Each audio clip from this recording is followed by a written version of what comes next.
Wadau na mashabiki mbalimbali wa mpira nchini Tanzania, hasa Dar es Salaam, leo wapo tayari kabisa kwa ajili ya Dar es Salaam Derby. Watoto wa mjini kabisa, watoto wa mjini na maanisha Azam FC pamoja na Young Africa siku ya leo, na nipo na moja ya mdau wa mpira au mchambuzi wa mpira, na atazungumza mambo mawili matatu. Mimi napenda kumuita Moyao the Sport Banker au Dati. Nakwaje? Safi, nakwaje? Uko poa kabisa? Poa. Bwana, leo tumekuvamia maeneo yako kwa ajili ya jambo moja tu. Karibu. Leo ni mpira mkubwa sana, Derby ambayo ilikuwa inasubiriwa na watu wengi sana, matajiri wa Dar es Salaam, lakini pia wenye kombe lao, kwa maana wao ndo wanatetea ubingwa kwa maana ya Young Africa.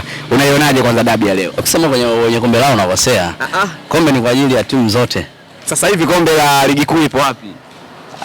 Ndio namaanisha hicho. Bingwa mtetezi kwa maana. Mtetezi. Lakini sio mwenye kombe lake.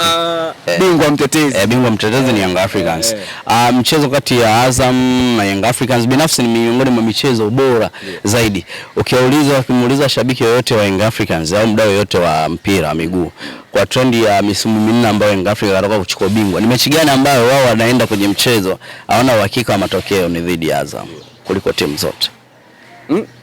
Yaani mchezo pekee ambao shabiki wa Young Africans anaenda kutazama mpira na hajui matokeo yatakuwaje, hana uhakika wa timu yake kushinda, ni dhidi ya Azam. Unamaanisha Derby ya Tanzania, mashabiki wa Young Africa walikuwa na uhakika wa matokeo? Sasa kama timu moja imepoteza mchezo, unajua uzuri unajua utabiri au prediction ya mchezo inavyofanyika, unatabiri mchezo kutokana na trend ya hiyo michezo iliyopita, kwamba michezo iliyopita ikoje na huu wa kesho unategemea nini. Japo nilivyokuambia kwamba mpira ni mchezo wa leo, lakini kwenye utabiri lazima uzingatie hivyo vitu. Hata wanaofanya utabiri wa hali ya hewa wanaangalia utabiri wa hali ya hewa mwaka jana ilikuwaje na mwaka huu ukoje, alafu anapata majibu ya mwakani.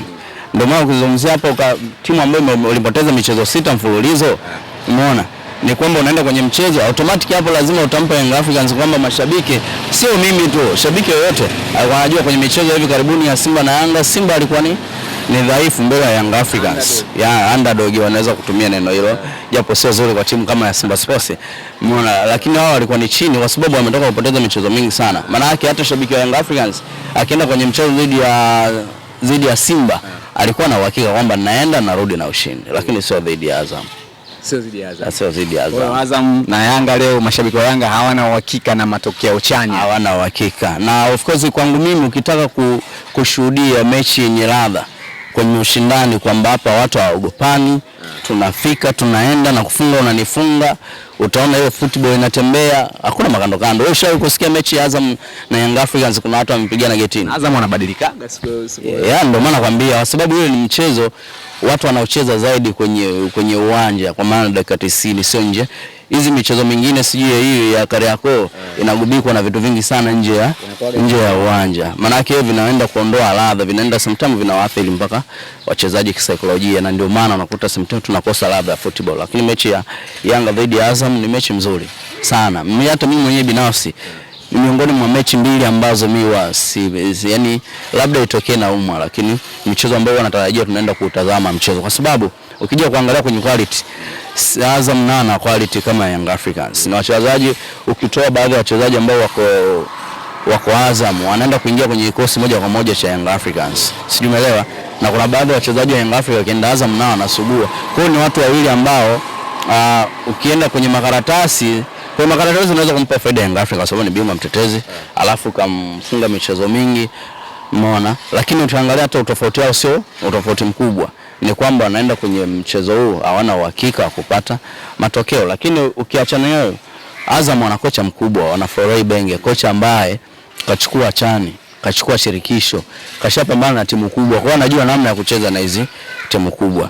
Yaani kikubwa hapo, nilimsikia Ibenge kwamba analaumu kwamba uongozi wake kuipeleka mechi kwa Mkapa, kwa maana Yanga watapata advantage ile ya mashabiki, lakini mwisho wa siku mpira unachezwa na wachezaji. Yeye apange wachezaji wake vizuri, apange namna gani ya kuwakabili Young Africans, basi anaweza kupata matokeo. Na Dati, leo labda umesema leo mechi itakuwa tough sana, lakini unaona leo kutakuwa na matokeo yoyote au unaona leo hakutakuwa na kufungana, kwa maana kutakuwa na watadraw, na kama kufungana itakuwa 1-1, au unaona kabisa kwamba mmoja kati yao anaweza kascore? Unanipa kazi ya utabiri sasa.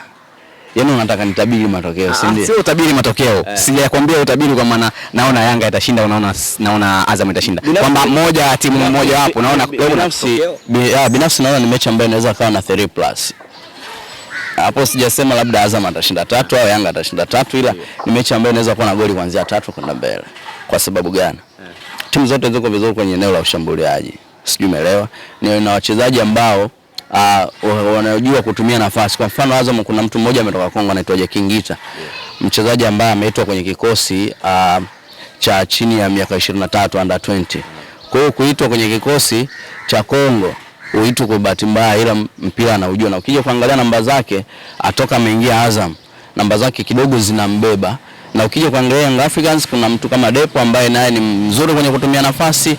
Kwa hiyo wakifanya makosa Azam dakika yote Young Africans anapata goli, na ndio maana nakwambia hawa wote wana quality kuanzia kwenye eneo la beki, kwenye midfield, lakini pia kwenye eneo la mwisho la ushambuliaji wana watu. Lakini katika mechi mbili kama ndio sikosei za Young Africa walizokuwa wamecheza, ukianza na dabi, lakini pia mbele kulikuwa na mechi walicheza, waonekana kabisa kwamba sekta ya mbele hawako vizuri sana, na wengi walitokea kusema kwa labda kwa sababu Pacome Zouzoua pengo lake linaonekana, unaona. Na wewe leo umesema kwamba kwa upande wa ushambuliaji kuna mtu kama Depu, unaona. Hii imekaaje? Kwa sababu wenyewe mashabiki wamekatia tamaa kumkosa mtu kama Pacome Zouzoua pamoja na Mzize. Labda kwa shabiki ambao unajua tunautazama mpira kwa engo tofauti. Binafsi mimi ukiniuliza Young Africans kumkosa Pacome ndio inashindwa kutengeneza nafasi nyingi kama Pacome akiwa, lakini bado inatengeneza nafasi. Ukizungumzia katika michezo mitatu ya ligi kuu ambayo Pacome kaikosa pamoja na FA, Young Africa ametengeneza nafasi vile vile tu, lakini japo kuna kitu na kimisi kutoka kwa mchezaji kama Pacome, kwa sababu ana uwezo wa kuamua mechi na kuichukua yeye mwenyewe na kutengeneza matokeo. Lakini pia Young Africans huwezi kuidharau kwa sababu ya kumkosa Pacome, na ndio maana unakuta mwalimu Pedro Gonzalez anatumia washambuliaji wawili sometimes anavyoenda kwenye mechi ambayo anahitaji matokeo, ambapo Duba anatokea pembeni na Depo anakuwa katikati, nyuma yake anakuwa ni Alani Okelo pamoja na Maxim Pia Mzengeri. Ni wachezaji ambao ukifanya makosa dakika yote wanakufunga. Huwezi kuona ule ufanisi kwamba wanachukua hao wachezaji wote hawana mpira ule wa kusema nachukua kijiji naondoka nao. Ila na wachezaji ambao wanacheza mpira kwenye nafasi. Kwa maana ukimtazama mchezaji kama Alani Okelo, mchezaji ambaye anatakia aupate mpira mguuni alafu akutengenezee nafasi. Wewe kaa kwenye eneo vizuri, atakupa pasi utafunga. Maana binafsi siwezi kuikatia tamaa Young Africans kwa sababu ya kukosa Clement Mzize pamoja na Pacome. Wewe Clement kakosekana karibia saa hizi ni mechi nyingi sana. Mechi za mwanzo tu za ligi kuu ambazo kacheza, lakini mwisho wa siku bado Young Africans anatengeneza nafasi, anafunga, na ndio maana katika timu ambayo imefunga magoli mengi ligi kuu Tanzania bara kuna kuzidi Young Africans. Kuna timu ambayo imetengeneza nafasi nyingi sawa kuzidi Young Africans. Kuna timu iliyoruhusu